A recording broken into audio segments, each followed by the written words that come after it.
It's just funny to me the things people believe in, you know? People believe in aliens. People believe in Bigfoot. That's a classic one. Yeah, there's a breeding population of 10-foot tall apes in North America. We just can't get a good picture of one. I have a friend who's an atheist that believes in Bigfoot. I'm glad that's catching on a little bit. That's the funniest thing I have to tell you. I know also, like, I say the word atheist, and I think some people get really uncomfortable because they think I'm up here, I'm going to start talking about how I don't believe in God, and I would never do that in Minnesota. That's not what this is about.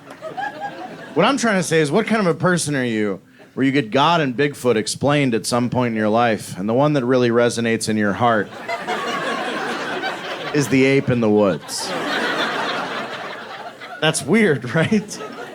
Because at some point in his life, he's like, so what's this God thing? And someone told him, you know, it's this idea of this positive force that created us and wants us to be good to each other, and if you do that, you go to eternal paradise when you die.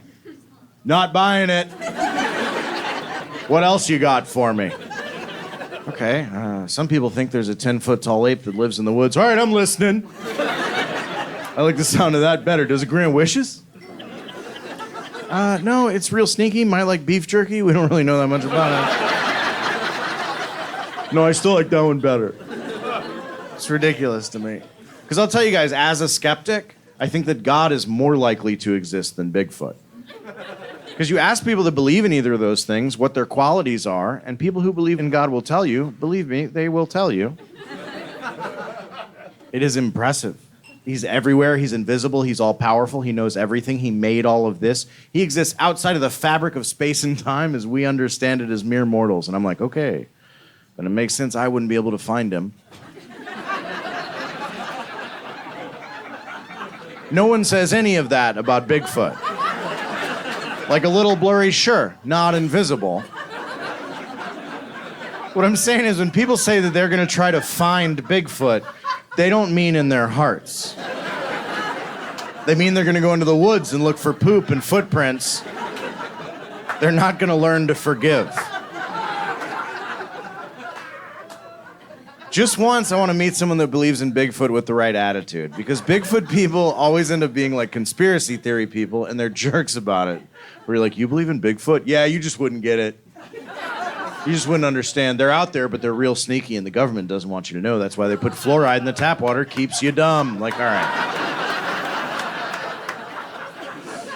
Just once, I want to meet someone that believes in Bigfoot with the right attitude.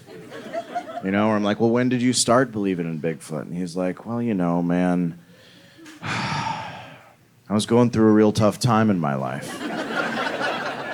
And I'm not trying to say that I blame my parents, but the story starts there. If you really want to know, I mean, I was raised in a house that didn't believe in Bigfoot. They never got us any books about Bigfoot. They never took us to Bigfoot class on Sundays. And like a lot of people that grow up without Bigfoot in their life, I fell into drugs and womanizing in my 20s. Yeah, I made a real mess of my life. Because I didn't respect other people, because I didn't respect myself, because I didn't know there was anything out there that's bigger than us. And I was just on a long, slow spiral down that drain, man. Eventually I hit rock bottom and I found myself in prison. And that's where my cellmate introduced me to Bigfoot. And that's the first time I let the love of Bigfoot inside me. Don't be weird, it's not that kind of joke. You did that. You did that. I didn't do that. You did that. That's on you if you took it there.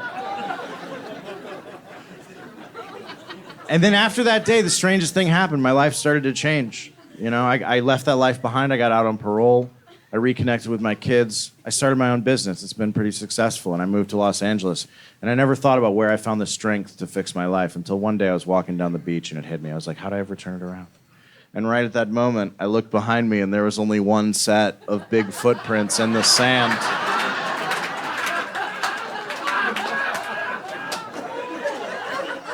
And that's when I realized that Sasquatch was carrying me. So...